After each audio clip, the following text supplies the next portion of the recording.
ಪ್ರಿಯ ನಿರೀಕ್ಷಕರೇ ನಮಸ್ಕಾರ. ಬೀರ್ಬಲ್ನ ವಿಶೇಷ ಕಾರ್ಯಕ್ರಮಕ್ಕೆ ಆತ್ಮೀಯವಾದ ಸ್ವಾಗತ. ದುಶ್ಮನ್ ಕಹಾ ಹೇ ಅಂದ್ರೆ ಊರ್ ತುಂಬಾ ಹೇ ಅಂದಂಗಾಯ್ತು.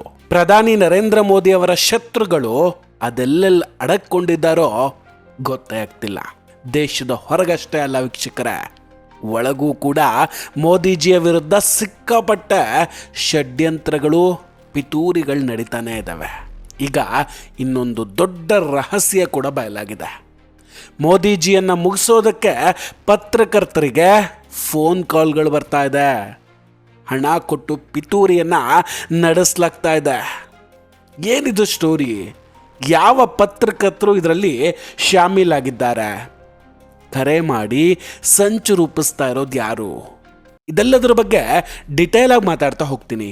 ವಿಡಿಯೋವನ್ನು ಕೊನೆವರೆಗೂ ಮಿಸ್ ಮಾಡದೆ ನೋಡಿ. ಇನ್ನೂ ಕೂಡ ನಮ್ಮ ಬೀರ್ಬಲ್ ಚಾನಲನ್ನು ಸಬ್ಸ್ಕ್ರೈಬ್ ಮಾಡಿಲ್ಲ ಅಂದರೆ ಈ ಕೂಡಲೇ ಸಬ್ಸ್ಕ್ರೈಬ್ ಮಾಡಿ ಹಾಗೂ ಬೆಲ್ ಐಕಾನನ್ನು ಕ್ಲಿಕ್ ಮಾಡಿ. ವೀಕ್ಷಕರೇ, ಭಾರತದ ರಾಜಕೀಯ ಇತಿಹಾಸದಲ್ಲಿ ಇಂತಹ ಘಟನೆ ಯಾವತ್ತೂ ನಡೆದಿರಲಿಲ್ಲ. ಪ್ರಧಾನಿ ನರೇಂದ್ರ ಮೋದಿ ಅವರ ವರ್ಚಸ್ಸನ್ನು ಕುಗ್ಗಿಸೋದಕ್ಕೆ ದೊಡ್ಡ ಮಟ್ಟದ ಪಿತೂರಿ ನಡೀತಾ ಇದೆಯಾ? ಅಂತಾರಾಷ್ಟ್ರೀಯ ಗುಪ್ತಚರ ಸಂಸ್ಥೆಗಳು ಮತ್ತು ಭಾರತದ ಒಳಗಿರುವ ಕೆಲವು ಪ್ರಭಾವಿ ವ್ಯಕ್ತಿಗಳು ಇದಕ್ಕೆ ಕೈ ಜೋಡಿಸಿ ಮೋದಿಯವರನ್ನು ಕೆಳಗಿಳಿಸೋದಕ್ಕೆ ಸಂಚು ನಡೆಸ್ತಾ ಇದ್ದಾರಾ? ಈ ಅನುಮಾನಕ್ಕೆ ಕಾರಣ ಇತ್ತೀಚೆಗೆ ಸುಮಿತ್ ಮೆಹ್ತಾ ಅನ್ನೋ ಪತ್ರಕರ್ತರು ನೀಡಿದ ಒಂದು ಸಂದರ್ಶನ. ಅದರಲ್ಲಿ ಒಂದು ಆಘಾತಕಾರಿಯಾದಂತಹ ವಿಷಯವನ್ನು ಬಯಲು ಮಾಡ್ತಾರೆ. ಮೋದಿಯವರನ್ನು ಬೆಂಬಲಿಸುವ ಪತ್ರಕರ್ತರಿಗೂ ಕೂಡ ಈಗ ಅವರ ವಿರುದ್ಧ ಮಾತನಾಡೋದಕ್ಕೆ ಹಣದ ಆಮಿಷ ಒಡ್ಲಾಗ್ತಾ ಇದೆ. ಸುಮಿತ್ ಮೆಹ್ತಾ ಅವರಿಗೆ ಬಂದ ಒಂದು ಕರೆಯಲ್ಲಿ ಮೋದಿಯವರನ್ನು ನಿಲ್ಲಿಸೋದಕ್ಕೆ ಟೋಕನ್ ಮೊತ್ತವಾಗಿ 1 ಲಕ್ಷ ರೂಪಾಯಿ ಜೊತೆಗೆ ವಿಡಿಯೋ ಅಥವಾ ಲೇಖನ ಎಷ್ಟು ವೈರಲ್ ಆಗುತ್ತೆ ಅನ್ನೋದರ ಮೇಲೆ ಹೆಚ್ಚುವರಿ ಬೋನಸ್ ನೀಡೋದಾಗಿ ಆಫರನ್ನು ಕೊಡಲಾಗುತ್ತೆ.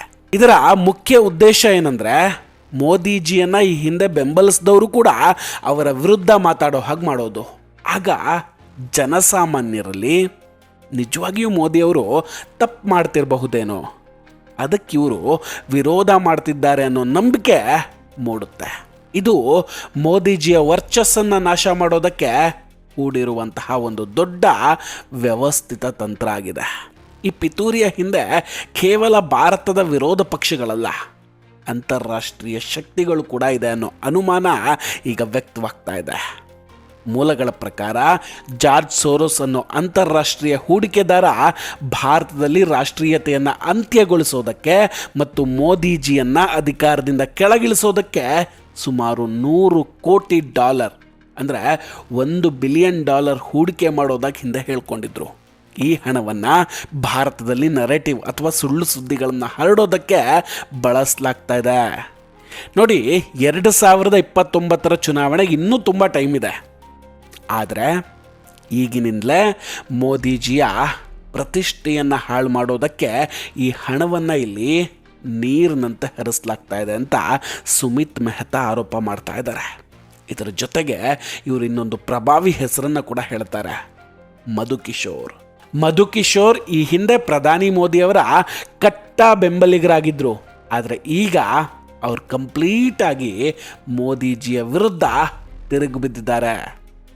ಅದಕ್ಕೆ ಕಾರಣ ಹಣವೋ ಅಥವಾ ವೈಯಕ್ತಿಕ ಅಹಂಕಾರವೋ ಅನ್ನೋ ಪ್ರಶ್ನೆ ಎದ್ದಿದೆ. ಸುಮಿತ್ ಮೆಹ್ತಾ ಅವ್ರ ಪ್ರಕಾರ ಮಧು ಕಿಶೋರ್ ಅವರು ಮೋದಿಜಿಯಿಂದ ಯಾವುದೋ ಒಂದು ದೊಡ್ಡ ಹುದ್ದೆಯನ್ನು ನಿರೀಕ್ಷೆ ಮಾಡಿದರು.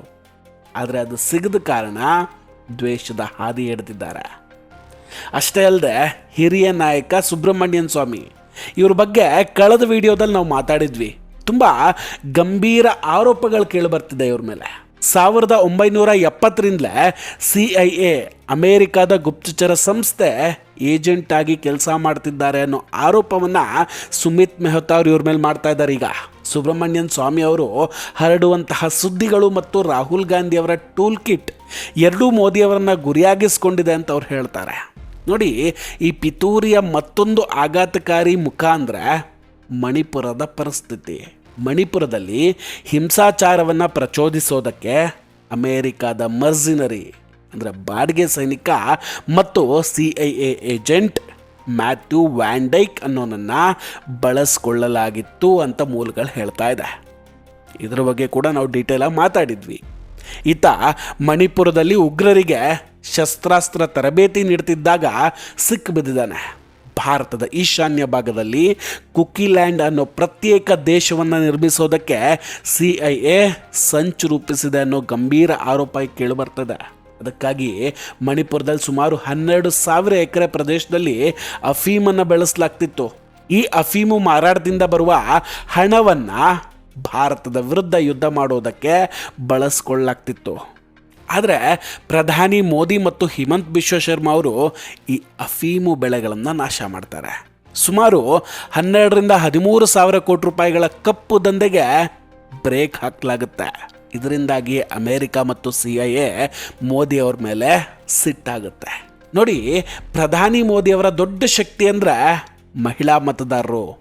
ಉಜ್ವಲ ಯೋಜನೆ, ಲಖ್ಪತಿ ದೀದಿ, ಲಾಡಿ ಬೆಹನ ಮುಂತಾದ ಯೋಜನೆಗಳ ಮೂಲಕ ಕೋಟ್ಯಂತರ ಮಹಿಳೆಯರ ಜೀವನದಲ್ಲಿ ಬದಲಾವಣೆ ತಂದಿದ್ದಾರೆ. ಆದರೆ ಟೂಲ್ ಕಿಟ್ ಗ್ಯಾಂಗ್ ಈಗ ಮಹಿಳೆಯರ ಮನಸ್ಸಿನಲ್ಲಿ ಮೋದಿಯವರ ಬಗ್ಗೆ ಸಂಶಯ ಹುಟ್ಟಿಸೋದಕ್ಕೆ ಪ್ರಯತ್ನ ಪಡ್ತಾ ಇದೆ. ಮೋದಿಯವರು ಮಹಿಳೆಯರನ್ನು ಗೌರವಿಸೋದಿಲ್ಲ ಅನ್ನೋ ಸುಳ್ಳು ಕತೆಗಳನ್ನು ಹರಡಲಾಗ್ತಾ ಇದೆ. ಒಂದು ಸುಳ್ಳನ್ನು 100 ಬಾರಿ ಹೇಳಿ ಅದನ್ನು ನಿಜ ಅಂತ ನಂಬಿಸುವ ಗೋಬಲ್ಸ್ ತಂತ್ರವನ್ನು ಇಲ್ಲಿ ಬಳಸಲಾಗ್ತಾ ಇದೆ. ಮಹಿಳೆಯರು, ಯುವಕರು ಮತ್ತು ದಲಿತ ವರ್ಗದವರಲ್ಲಿ ಮೋದಿಯವರ ಬಗ್ಗೆ ದ್ವೇಷ ಭಾವನೆ ಮೂಡಿಸೋದು ಈ ಟೂಲ್ ಕಿಟ್ನ ಮುಖ್ಯ ಉದ್ದೇಶ. ಹೀಗೆ ಒಂದು ಕಡೆ ಮೋದಿಯವರನ್ನು ಭಾರತದಲ್ಲಿ ಕುಗ್ಗಿಸೋದಕ್ಕೆ ತುಂಬ ಪ್ರಯತ್ನಗಳು ನಡೀತಾ ಇದೆ. ಆದರೆ ಇನ್ನೊಂದು ಕಡೆಯಲ್ಲಿ ಜಾಗತಿಕ ಮಟ್ಟದಲ್ಲಿ ಅವರ ಜನಪ್ರಿಯತೆ ಹೆಚ್ಚಾಗ್ತಾನೇ ಇದೆ. ಅಮೆರಿಕದ ಮಾಜಿ ಜನರಲ್ ಮ್ಯಾಕ್ ಡೌಗ್ಲಾಸ್ ಹೇಳೋ ಪ್ರಕಾರ ಪ್ರಸ್ತುತ ಜಗತ್ತಿನಲ್ಲಿ ನಡೀತಾ ಇರುವಂತಹ ಯುದ್ಧಗಳನ್ನು ನಿಲ್ಲಿಸುವ ಸಾಮರ್ಥ್ಯ ಇರೋದು ಕೇವಲ ಮೋದಿಯವರಿಗೆ ಮಾತ್ರ. ಮೋದಿಯವರ ವಿದೇಶಾಂಗ ನೀತಿ ಭಾರತವನ್ನು ಪ್ರಬಲ ರಾಷ್ಟ್ರವನ್ನಾಗಿ ಮಾಡಿದೆ. ಜೈಶಂಕರ್ ಅವರಂತಹ ತಜ್ಞರ ತಂಡ ಭಾರತದ ಹಿತಾಸಕ್ತಿಯನ್ನು ಜಗತ್ತಿನ ಮುಂದೆ ತುಂಬ ಸಮರ್ಥವಾಗಿ ಮಂಡಿಸ್ತಾ ಇದ್ದಾರೆ. ಅಮೆರಿಕ ಅಥವಾ ಚೀನಾದಂತಹ ರಾಷ್ಟ್ರಗಳಿಗೆ ಭಾರತ ಈಗ ಅವರ ಮಾತು ಕೇಳುವ ಗುಲಾಮನಾಗಿ ಉಳಿದಿಲ್ಲ ಅನ್ನೋದನ್ನು ಜೀರ್ಣಿಸ್ಕೊಳ್ಳೋದಕ್ಕೂ ಕೂಡ ಸಾಧ್ಯ ಆಗ್ತಿಲ್ಲ. ಹಾಗಾಗಿಯೇ ಅವರು ಮೋದಿಯವರನ್ನು ಬದಲಿಸಿ ಅವರ ಮಾತನ್ನು ಕೇಳುವಂತಹ ವ್ಯಕ್ತಿ. ಫಾರ್ ಎಕ್ಸಾಂಪಲ್, ರಾಹುಲ್ ಗಾಂಧಿ ಅಂಥವರನ್ನು ಅಧಿಕಾರಕ್ಕೆ ತರೋದಕ್ಕೆ ಬಯಸ್ತಾ ಇದ್ದಾರೆ. ಈ ಎಲ್ಲ ವಿಷಯಗಳನ್ನು ಗಮನಿಸಿದ್ರೆ ನಮಗೆ ಅರ್ಥ ಆಗೋದೇನೆಂದರೆ ಮೋದಿಯವರ ವಿರುದ್ಧ ಹೋರಾಟ ಕೇವಲ ರಾಜಕೀಯ ಹೋರಾಟ ಆಗಿಲ್ಲ, ಇದು ಭಾರತದ ಅಸ್ತಿತ್ವದ ಮೇಲಿನ ದಾಳಿಯಾಗಿದೆ. ಇಲ್ಲಿ ABC ತಂತ್ರವನ್ನು ಬಳಸಲಾಗ್ತಾ ಇದೆ. ಎ ಅಂದರೆ ವ್ಯಕ್ತಿತ್ವ ಹರಣ, B ಅಂದರೆ ಪ್ರತಿಷ್ಠೆ ನಾಶ ಮತ್ತು C ಚುನಾವಣಾ ಸೋಲು. ಈ 3 ಹಂತಗಳಲ್ಲಿ ಇಲ್ಲಿ ಕೆಲಸ ನಡೀತಾ ಇದೆ. ಒಂದು ಸುಳ್ಳನ್ನು ಪದೇ ಪದೇ ಕೇಳಿದಾಗ ನಮಗದು ನಿಜ ಅನ್ನಿಸ್ಬೋದು, ಆದರೆ ನಾವು ಸತ್ಯವನ್ನು ಅರ್ಥ ಮಾಡಿಕೊಳ್ಳೇಬೇಕು. ದೇಶವನ್ನು ಒಡೆಯೋದಕ್ಕೆ ಹವಣಿಸ್ತಾ ಇರುವಂತಹ ವಿದೇಶಿ ಶಕ್ತಿಗಳು ಮತ್ತು ಅವರ ಕೈಗೊಂಬೆಗಳ ಬಗ್ಗೆ ತುಂಬ ಜಾಗರೂಕತರಾಗಿರಬೇಕು. ವೀಕ್ಷಕರೇ, ಈ ವಿಷಯದ ಬಗ್ಗೆ ನಿಮ್ಮ ಅನಿಸಿಕೆ ಏನು? ದಯವಿಟ್ಟು ಕಮೆಂಟ್ ಮಾಡಿ ತಿಳಿಸಿ. ನಾವು ಕೊಟ್ಟಂತಹ ಮಾಹಿತಿಗಳು ನಿಮಗಿಷ್ಟ ಆಗಿದ್ದರೆ ವಿಡಿಯೋವನ್ನು ಲೈಕ್ ಮಾಡಿ ಹಾಗೂ ಶೇರ್ ಮಾಡಿ. ಇನ್ನೂ ಕೂಡ ನಮ್ಮ ಬೀರ್ಬಲ್ ಚಾನಲನ್ನು ಸಬ್ಸ್ಕ್ರೈಬ್ ಮಾಡಿಲ್ಲ ಅಂದರೆ ಈ ಕೂಡಲೇ ಸಬ್ಸ್ಕ್ರೈಬ್ ಮಾಡಿ ಹಾಗೂ ಬೆಲ್ ಐಕಾನನ್ನು ಕ್ಲಿಕ್ ಮಾಡಿ. ನಮಸ್ಕಾರ, ಟೇಕ್ ಕೇರ್ ಆ್ಯಂಡ್ ಬಾಯ್ ಬಾಯ್. ಮತ್ತೆ ಭೇಟಿಯಾಗೋಣ. ಜೈ ಹಿಂದ್.